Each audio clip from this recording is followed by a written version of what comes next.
जय श्री कृष्णा। अकल बड़ी या भैंस। दोस्तों, ये कहावत तो आपने बहुत सुनी होगी।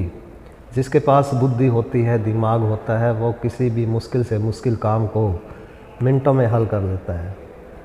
एक बार बादशाह अकबर के दरबार में कुछ दरबारी बादशाह अकबर से आकर बोले, जहाँपना आप हमारे को पूछते नहीं हो, किसी भी काम में आप बीरबल को आगे रखते हो, तो इससे हमारी इंसल्ट होती है।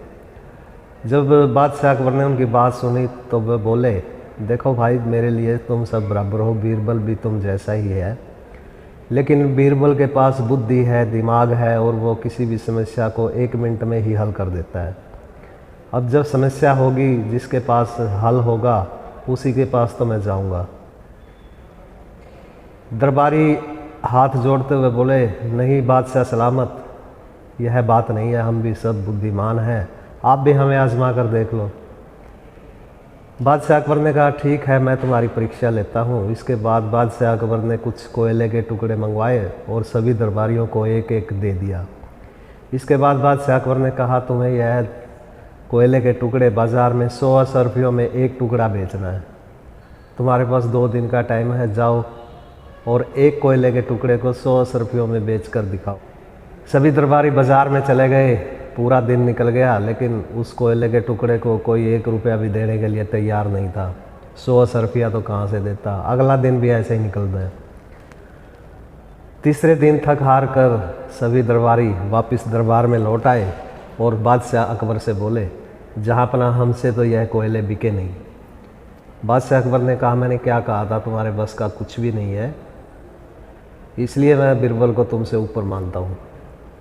एक दरबारी बोला, जहाँपना बात आपकी सही है, लेकिन अगर कोयले के टुकड़े को बीरबल 100 रुपयों में बेच देगा तभी हम हार मानेंगे, नहीं तो हम भी बीरबल के बराबर ही हैं।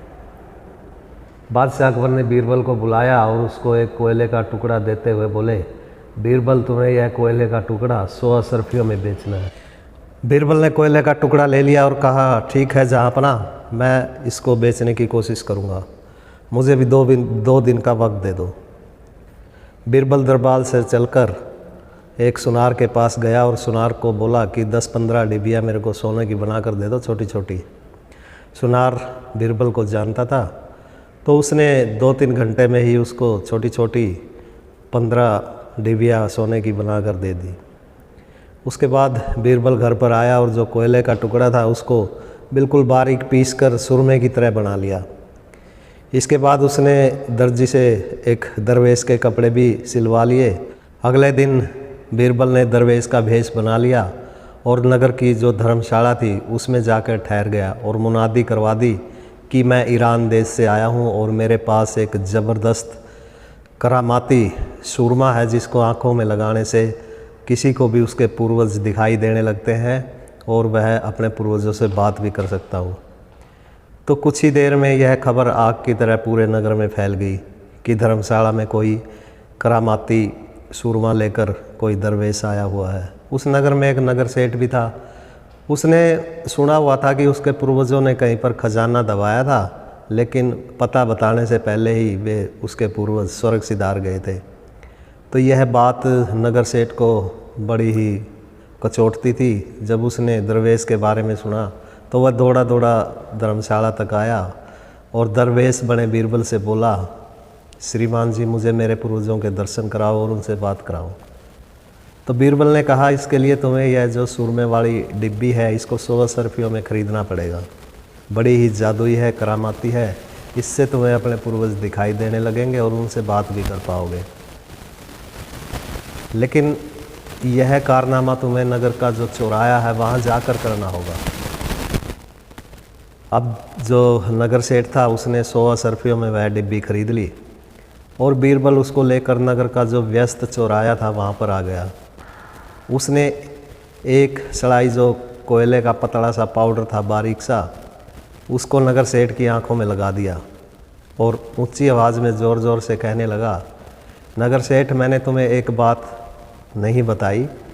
इस करामाती सुरमे का एक और फ़ायदा है, पूर्वज केवल उसी को दिखाई देते हैं और केवल वही व्यक्ति अपने पूर्वजों से बात कर सकता है जो अपने पूर्वजों की असली औलाद होता है।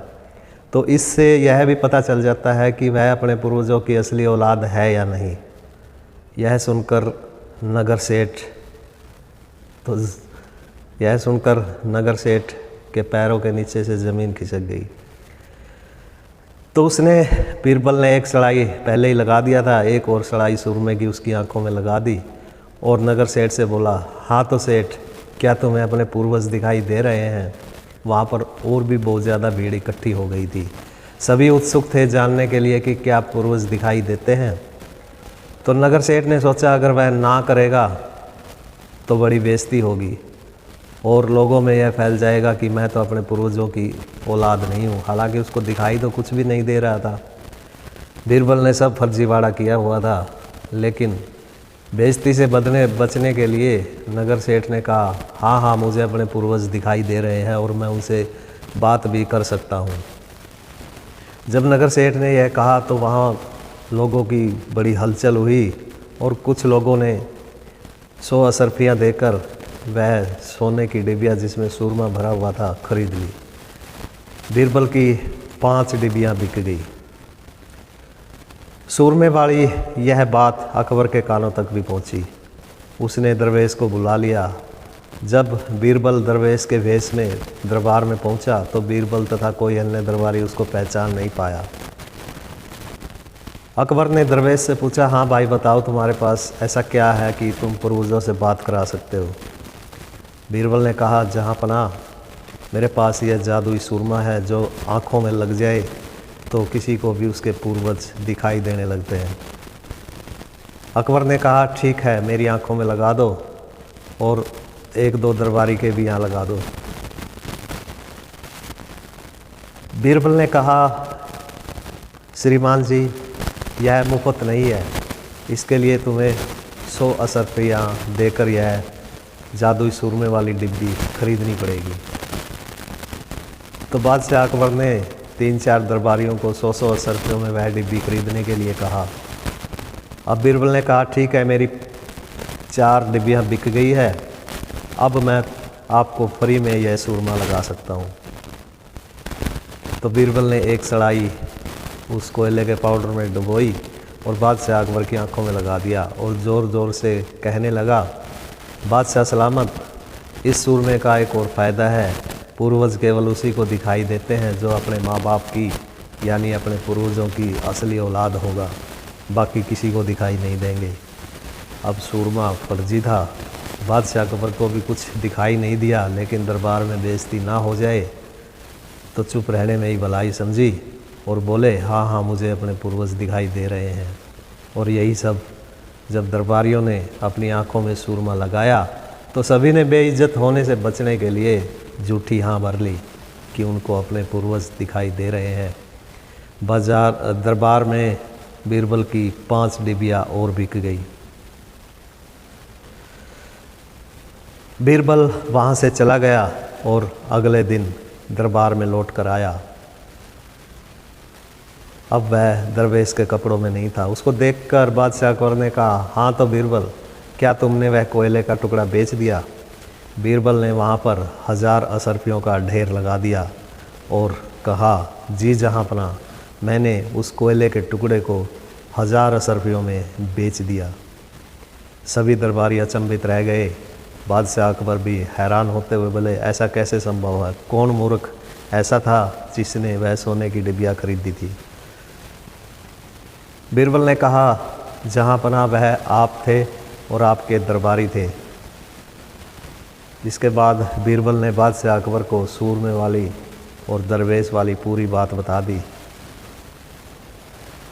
बादशाह अकबर ने खुश होते हुए दरबारियों से कहा, मैंने तुमसे क्या कहा था कि तुम बीरबल की बराबरी कभी भी नहीं कर सकते। बीरबल ने अपनी बुद्धि से वह कोयले का टुकड़ा 1000 असरफियों में बेच दिया। अगर किसी के पास बुद्धि हो तो बड़े से बड़ा मुश्किल काम भी चुटकियों में हल हो जाता है।